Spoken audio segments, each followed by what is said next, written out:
Putin appealed for no more war in a message to the world powers during his first address of the Sunday meeting at the Vatican. Also reflecting on the current conflict, the newly selected pontiff called for a lasting peace in the war in the Ukraine, a ceasefire in Gaza, and to welcome Saturday's agreement to end the recent hostilities between the India and Pakistan. He also said that he was deeply hurt by events in Gaza, expressed hope for a lasting peace, and also wished for authentic, true, and the lasting peace in Ukraine.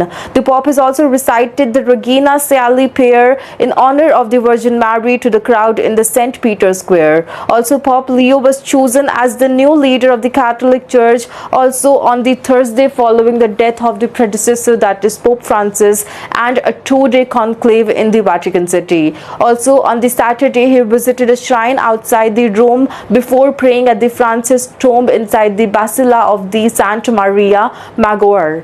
Also, the Pope Leo has also been formally inaugurated at the Mass in the St. Peter's Square next week on the 18th of May. 3 years ago, as the Bishop Robert also denounced Russia's full-scale invasion of the Ukraine as an imperialistic war and condemned crime against humanity he also said was being committed there.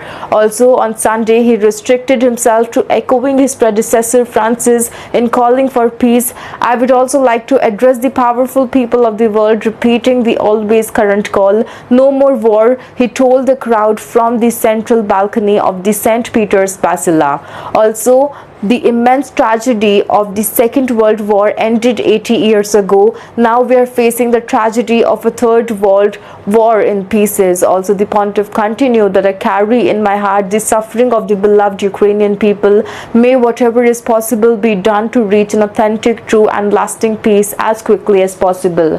May all the prisoners also be freed. Also, may children return to their families. And I am deeply hurt by what is happening in the Gaza Strip. May a ceasefire immediately come into effect. May the humanitarian aid be allowed into the civilian population, and may all the hostages be free.